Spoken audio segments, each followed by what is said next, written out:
Iya, kalau namanya proses hukum, artinya proses gugatan perceraian, ada acara sidang pertama, itu kan sidang perdana ya. Itu harusnya kan hadir harusnya ya, tapi kan kalau kita lihat nih nggak hadir kan. Nah, majelis hakim memberikan ruang di sidang kedua itu untuk acara sidang mediasi. Nah, kebetulan saling saling eh, apa ber apa namanya bertanya lah antara majelis hakim dengan para PH atau pengacara daripada masing-masing prinsipal. Nanti ditanyakan apakah besok sidang ini prinsipal bisa hadir nggak gitu kan, pasti begitu kan. Oke, nanti disamakan masing-masing nih antara tergugat, penggugat dan tergugat. Dua-duanya ditanyakan apakah hadir di sidang berikutnya. Itu hal yang menurut saya sih konfirmasi. Jadi kalau nanti sidang kedua juga nggak hadir, ya majelis hakim akan menilai apakah nanti sidang ketiganya masih dilakukan untuk sidang mediasi lagi kan, gitu. Ya kita lihat aja, semakin lama semakin panjang.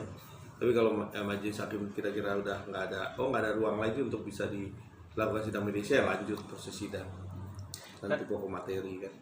Kalau nggak salah Insanul udah ke Medan ya, hampir seminggu ini. Kok tidak hadir pas banget tuh? Kenapa emang ada udah ngomong kabar? Insano sampai kemarin dia sidang perdana, dia udah persiapkan memang. Dipikirkan Mawar juga hadir, tapi kan nggak hadir. Ya dia lihat juga, dia agak sedikit kecewa juga karena memang dia pikir hadir kan, semakin cepat semakin baik. Cuma ternyata kan memang dibuat seperti itu, nggak hadir, terus ada acara atau apa saya nggak tahu. Terus nanti sidang kedua, nah sidang kedua ini juga misalnya tidak hadir juga, ya tinggal nanti majelis hakim melihat nih apakah sidang ketiga ini tetap dimediasi untuk bisa confirm hadir atau lanjut pokok perkaranya tadi. Ya. Bang, ini kan terkait persidangan kedua tidak hadir dan akhirnya dibukalah. Mawa meminta nafkah idah dan nafkah mutah sebesar 45 gram emas dan juga sebesar 100 juta per bulan dan 30 juta per bulan untuk anak-anaknya. Ini tanggapan Abang gimana? Ya namanya keinginan ya, keinginan, harapan dan dari gugatan perceraian yang disampaikan. Terus akhirnya diekspos juga kan di media sosial. Ya itu namanya permintaan, tinggal bagaimana kesanggupan kan. Tapi mendengar ini Mas Insano, dia melihat masih pertimbangkan kan juga harus disesuaikan kan. Tapi itu biasalah, nanti kan proses berjalan, saling komunikasi nanti, atau mungkin di mediasi datang hadir kalau bisa hadir. Ya nanti dibicarakan itu juga, dibuatkan surat sama-sama ya kan, kesepakatan lah. Itu akan lebih cepat ya. Tapi kalau mau panjang ya nanti di proses pembuktian lain-lain dan nanti terakhir di ujung kan, nanti bagaimana saling menguatkan masing-masing punya keinginan kan. Tapi pas tadi kita video call kayaknya berat sekali menurut Insan. Dia udah habis-habisan, dia juga udah ya gimana ini kayaknya. Terus udah gitu kayak dia ada pressure, dia bilang tadi sendiri bilang gimana Bang? Ya semua tuh kan ada sebab ada akibat, ada permasalahan, tentunya Allah juga kasih jalan. Di satu tolak ukur, nggak bisa langsung ini nggak bisa dipenuhi, ini nggak bisa dipenuhi, nggak bisa menuhi. Nah itu harus dilihat juga. Kalau memang ternyata nggak mampu ya mau dipaksakan kan nggak mungkin juga. Tapi kalau ternyata mampu terus tidak mau memberi juga, itu jadi pertanyaan kan gitu. Yang sekarang terjadi kan memang kemampuan setiap bulannya dia harus penuhin itu, dan ada beberapa syarat-syarat tadi, apakah dia sanggup, itu aja dulu. Kalau dia sanggup ya nanti kan bisa dibicarakan prosesnya kan gitu, masih panjang kan. Dan juga Mawa meminta hak asuh anak ke Mawa. Ini semakin berat ya. Sebelumnya aja Insanul cuma bertemu dalam 4 bulan cuma 2 kali, terus juga video call cuma 20 menit. semakin berat gitu. Iya, ini jadi konsen penting. Kalau dilihat di sini kan sepertinya memang menguasai anak sepertinya. Karena apa? Karena memang Insanul sampai dari kemarin tuh meminta untuk bisa ketemu anak, tapi agak susah. Yang terakhir-terakhir. Ya, ini juga nanti akan dituangkan nanti kalau sidang ini berlanjut. Itu menjadi pokok penting gitu buat masalah ini, karena anak tuh nggak boleh dipisahin dari ibu dan bapaknya. Bagaimanapun juga dia harus bisa jalan, main, ya kan, bisa dia masa-masa kecilnya dia tuh harus sosok bapak ini harus ada gitu, jangan dipisahin begitu kan. Yang sebenarnya ini yang cara memberikan satu pandangan kepada anak biar anak juga ribut ibu bapaknya, tapi anak juga jangan jadi korban kayak gitu. Kasihan kan anak udah dia mau lihat dengan sosok bapaknya, bahkan anak itu juga anak yang pinter. Kita lihat di sini, jangan sampai ini menjadi beban juga buat mereka berdua nanti kelak kan. Saya rasa itu sih yang harus diperjuangkan. Kalau memang hak asuh itu ada di bapak atau di ibunya, itu sebenarnya itu masalah apa ya? Masalah legalitas saja, tapi secara implementasi, secara faktualnya anak itu nggak boleh dikuasai oleh ibu dan bapaknya. Ini nggak bisa dikuasai. Jadi nanti mungkin di dalam proses sidang kalau memang ini berlanjut, itu yang jadi pokok penting.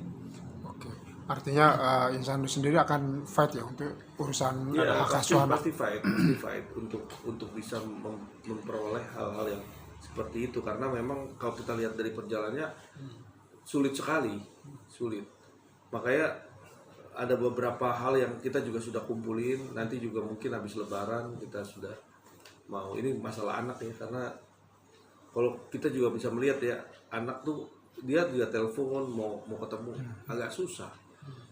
Jadi ini yang perlu digarisbawahi, ini faktanya gitu, memang dia berapa kali mau ketemu anak itu agak susah. Terus waktu pas dia masih mau bermain berapa jam tuh, itu juga anak tuh masih pengen banget sama bapaknya kan. Ya sebenarnya sih sulit memang. Hal-hal yang ini kan masalah batin ya anak ya. Jadi kalau anak itu masih pengen sama bapaknya, ya biarin aja dulu, harus nginep dulu 1 hari 2 hari. Itu juga nggak mungkin mau kemana-mana kan, anak darah daging kan, nggak mungkin diambil juga. Hal-hal yang kayak gitu kan naluri juga kan. Ya, sekarang kita bisa lihat juga kan, intinya sekarang berjalan aja kan tektokannya dengan kayak macam Inara dengan anaknya kan. Sekarang juga hubungannya juga bagus. Dia bisa ke ibunya, besok ke bapaknya. Jadi anak ini jangan dibatasi untuk bisa dekat sama ibu bapaknya. Bebas memilih ya. Jadi kalau menurut saya itu aja sih poinnya. Oke, Bang. Terus kemudian ini kita berandai-andai sedikit, Bang. Ibunya yang daftarin, karena yang punya kekuatan, yang punya ibaratnya Batin. penentuan taruh sekolahnya, nanti dia mau lesnya, mau apanya, termasuk dengan makanan gizi yang nanti akan dia sampaikan, itu menjadi salah satu blending hak asuh anak. Jadi itu sebenarnya yang biasanya itu adalah ibunya, tetapi ada juga yang bapaknya punya hak asuh anak karena ibunya terlalu sibuk. Nanti kan ada fakta-fakta yang difaktakan, ibunya sibuk, anak sering ditinggal. Nanti kan dibuktikan kalau anak sering ditinggal, ibunya pada sibuk, anaknya sama siapa? Kan kasihan. Jadi kalau memang nanti hak asuh itu menang di Insanul, ya silakan. Kalau misalnya menang di Mawa, ya silakan aja. Jadi sebenarnya hak asuh itu di dua belah pihak itu sebenarnya nggak ada masalah. Cuma yang terpenting adalah diatur segimanapun juga, sesibuk apapun juga, anak itu jangan dibatasi. Nah itu dia. Itu yang terpenting. Karena kalau udah dibatasin, nanti anak itu yang kasihan nanti. Nah, gitu. Jadi biarkan aja dia mau ke bapaknya besok, nginep 1-2 hari, terus nanti di ibunya lagi, kan bisa diatur. Dalam 1 bulan itu jangan sampai los. Kasihan kan anak, lagi tidur aja ngingetin bapaknya, ya lagi tidur inget bapaknya. Orang lagi telepon aja dia bilang, abati tinggal dong di rumah, sampai kayak begitu. Itu sih sebenarnya melihat seperti itu aja sudah terlihat bahwa anak ini bukan anak yang bodoh. Jadi nggak mungkin masa sekarang anak mau di-keep terus gitu kan. Setega itu gitu loh. Jadi batin kan nggak bisa dibohongin. Bekas istri ada, bekas anak kan nggak ada. Ya kan? Dari cerita abang, sepertinya kan Mawa ini ingin menguasai 100% hak asuh anak gitu bang. Iya, kalau hak asuh anak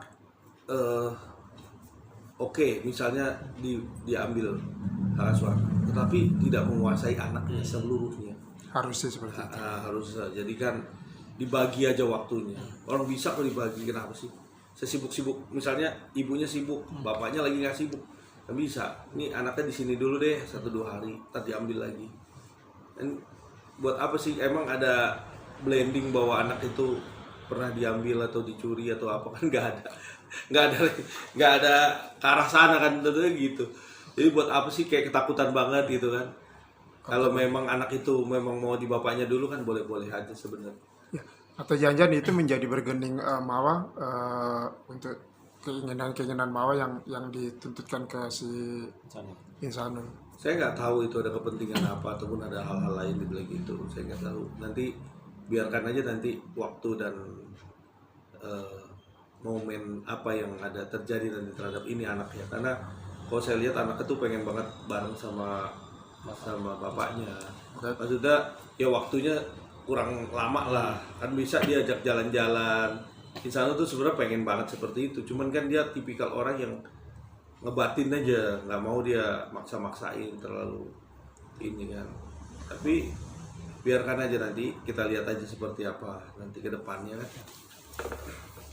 Oke, terakhir bang, artinya Insanul sendiri akan siap menghadapi proses persidangan ini untuk perceraian ini bang? Iya, dia sih udah makin yakin kalau memang mau cepet ya sama-sama bikin kesepakatan berpisah baik-baik, terus nanti diatur bagaimana. Kan sebenarnya langkah-langkah bagus tuh sebenarnya sudah dituangkan di dalam proses persidangan sebelum di luar persidangan gitu. Jadi di luar persidangan dia sudah bikin sehingga kita close lebih cepat.